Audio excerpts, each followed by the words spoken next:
2020 has been a weird year because of the world pandemic. Yet as hard of a year as it's been for everyone, thankfully 2020 gave us some great JRPGs. Now before we get into the list, I gotta address some games that I didn't include. For one, I didn't include 13 Sentinels Aegis Rim. While it was easily one of my favorite games in 2020, the game was more of a visual novel and tactical strategy game than JRPG. Dragon Quest XI S also came out on Steam this year and is another excellent JRPG worthy of this list, but the game has been released 3 times now on the PS4 in 2017, the Switch in 2019, and now Steam in 2020, so I wanted to pick some other games instead. So with these popular games out of the way, here's my top 5 JRPGs that I've played in 2020. So the first one we have is Xenoblade Chronicles. It's great to return to this game once again. It's been a long time since I last had this dream. It has been a long time, as it's been 8 years since its release on Western shores. The original came out in 2012 in North America on the Nintendo Wii's final days. It was one of the finest JRPGs in the 2010s, and it was followed up with the excellent Xenoblade Chronicles 2. So when the remake, Xenoblade Chronicles Definitive Edition, came out in 2020 on the Switch, the game feels so much better this time around. While the game's graphics might have some blurry textures from time to time, the graphical facelift was a welcome change. Character models have been upgraded with new models, as well as how the game moves more fluidly. It was great to revisit the game's many varied places, as the exploration is one of the strongest features in the game. It's really a grand adventure when you're exploring, as the game has a huge open world to traverse. Your party will be climbing mountains, going into caverns, diving into bodies of water, or just traveling through lush green fields. It's also great to see the various colorful characters again, and experience the fun dialogue, great stories, and long cutscenes. The combat's also great to play again, as it's an engaging action-based battle system that's reminiscent of MMOs. There's an additional new mode called Time Attack Trials, which lets you take on challenges with either a fixed party or a freestyle party. As for the soundtrack, it has some epic, definite bangers, as well as remixes being added to the Definitive Edition. And while I do appreciate the remixes a lot, I stuck with the originals for the majority of my playthrough. Now, one of the best reasons to return to Xenoblade Chronicles Definitive Edition are the quality of life new gameplay additions. For instance, quests can now be marked on the map, so you know where you have to go to complete a particular quest. This is a big change, since quests can now be completed a lot easier with little hassle. As with the previous game, you had to randomly go around to find a particular item or person to complete a quest.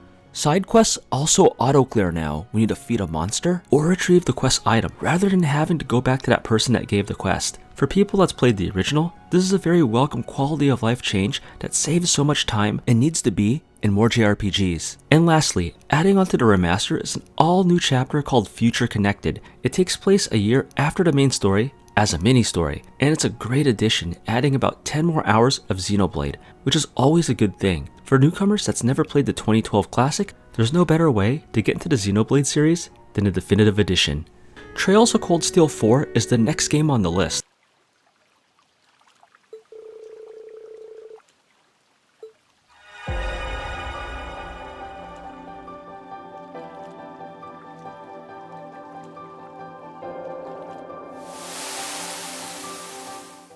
As the final game in the Cold Steel arc, this game is a great payoff after playing through the first 3 Cold Steel games. The game is a love letter to the fans, as developer Falcom brings back some of the favorites from the entire Legend of Heroes franchise. It's great to see Estelle and Joshua from the Trails of the Sky arc, as well as Lloyd and the SSS from Trails of Zero. The game wraps up Reen's story and brings back so many characters from the Legend of Heroes franchise. Reen and friends find themselves in Erebonia during an intense period of war, with Zemuria's major countries on the brink of war. They'll fight their way with normal turn-based combat, as well as the mech battles that the series is known for. Throughout the game, you get to hang out with both old and new Class 7, as your cast will balloon up to 39 members at its peak, leading to a ton of fan service. But having this member also adds to a whole bunch of bloat and fluff, and it leads to a problem where some characters get a lot more of the spotlight while others get little to none. I think developer Falcom had to cram so many characters in the final Cold Steel episode, since the game had to wrap up a lot of the plot points and storylines. And while it did wrap up nearly all the storylines, I did wish more of the characters had a bigger spotlight. The game's side games were also quite fun. Vantage Master returns and has the feel of a Hearthstone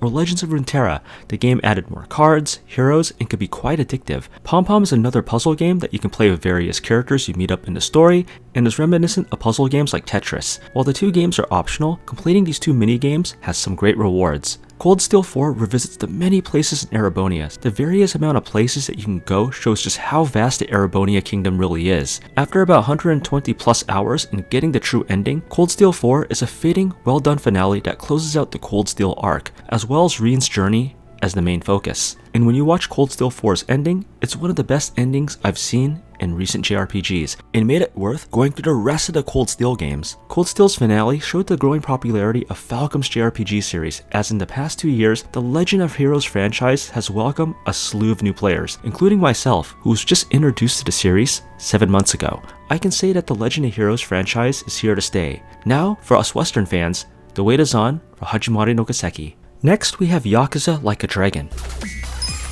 Check this out! Come on now!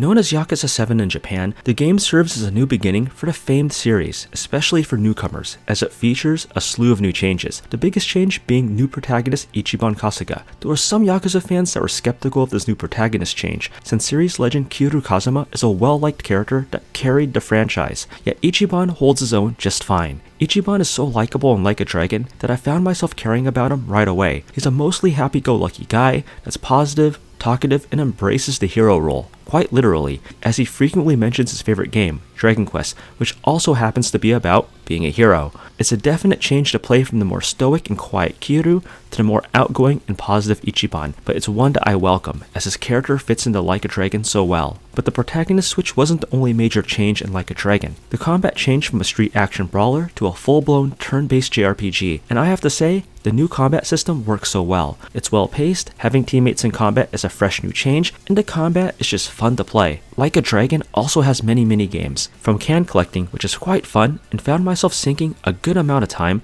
to Dragon Kart Racing, which has the Mario Kart feel, to the Yakuza staple karaoke, and an addictive business management game, which is used to get another party member, as well as make a ton of money in the game, because you'll definitely need that money for some of the late game weapon and armor upgrades. They're quite expensive. While I know that there was some players that felt that the game had some fluff and were not happy with the huge difficulty spike in the last 30% of the game, I can actually understand this, as the game doesn't really prepare you for this big difficulty spike, yet I personally didn't mind. I actually like the hard challenge and usually play my JRPGs on the hardest difficulties when possible, so grinding for a bit and coming up with new strategies to defeat insanely strong bosses is up my alley. Whether you're a veteran of the Yakuza series or a newcomer that's never touched a game in the series, Yakuza Like a Dragon is a great starting point to get into the Yakuza franchise.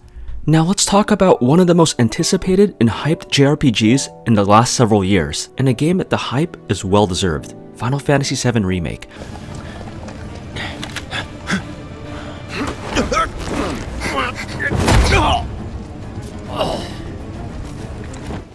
I can't state how Square Enix did so well in taking a 1997 classic and modernizing it to 2020. The game's brought back some major nostalgia to gamers that's played the original years before. Even for people that's never played the original, the game is easily accessible, and with its amazing graphics, raises the tier of JRPGs. Final Fantasy VII recreated the original so well and then some. Seeing Cloud jump off a train in the beginning of the game with that epic music just brought back some major gamer chills. Seeing Aerith, Tifa, Barret, and Red 13 again was a blast. And it was great seeing the side characters such as Jessie, Biggs, and Wedge getting a lot more screen time and fleshed out stories. The game has some great full voice acting and some breathtaking incredible visuals, showing that Square Enix is still one of the best JRPG companies that can make some amazing graphics. One of my favorite moments from the game is actually a new scene exclusive to the FF7 remake, and that moment was when Cloud was doing a dance-off scene in Honeybee.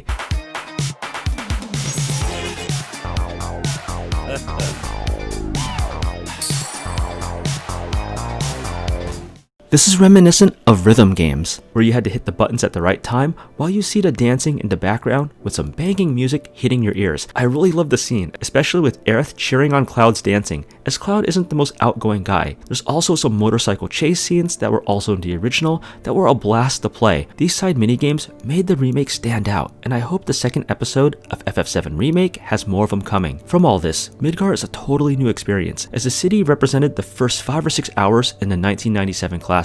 In the remake is now an expanded 40-hour-ish game with a slew of side quests. Visiting all the various sectors and new areas breathed new life to the city of Midgar. Going on to the game's combat, it trades a turn-based style to an action-based combat, yet the combat still does have some turn-based elements into it when selecting commands. Nonetheless, the combat is enjoyable, so much so that I would purposely get into fights or do the arena that opens up much later in the game, and I would just grind there for hours. What I found most impressive about Final Fantasy VII Remake is that Square Enix not only didn't screw up the original, but also made it so much better in many aspects. And while I do have a few gripes with the story towards the end, the second episode looks very promising. I'm really looking forward to it. Overall, the game balanced nostalgia, updating the game to 2020, and innovated new ideas into the JRPG genre.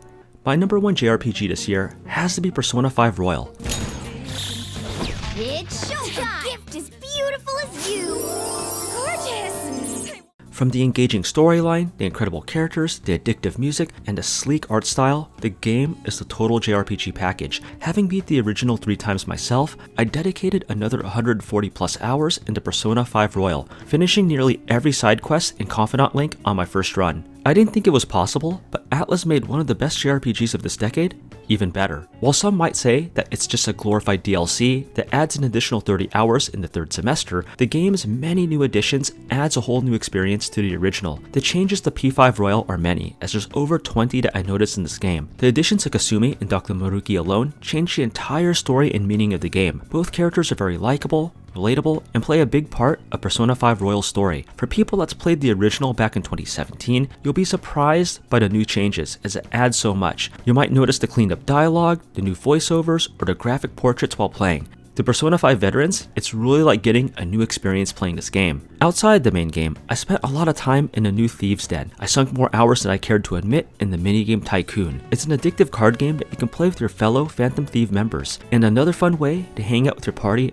outside of the main story. I'm amazed at how well Atlus did in integrating the new story into the base game. The new additions fit so well that if you only played Persona 5 Royal, you wouldn't have noticed any weird changes or transitions in the story, which is a testament to how well Atlus planned out P5 Royal's addition to the base game. Outside the new changes, it's great to see the Phantom Thieves once again, as you'll play as a high school student by day and a Phantom Thief after school. You'll get to go to the many redesigned palaces, as well as hang out with your fellow thieves when not infiltrating palaces. It's safe to say that future Personas will be getting the P5 Royal treatment a couple years after the original comes out. And if that's the case, I'm totally down for this, as Atlus did an incredible job with Persona 5 Royal, as well as Persona 4 Golden. Despite Persona 5 being an enhanced version, it's a shame that the game got overlooked in 2020 by many just because of its DLC reputation. And while I can understand that the $60 price tag might be off-putting to some, understandably, with all the new changes packed in the game, I still think it's well worth it. And for the people that's experienced this masterpiece, they would agree as well. To me,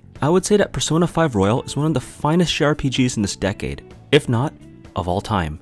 So now over to you. Thank you for watching this video, and I'd love to know your thoughts on your favorite JRPG of 2020. Did you agree with my list, or do you have a completely different list from mine? I'd love to know your thoughts in the comments below. And until next time, I'll see you in the next video. Take it easy, everyone.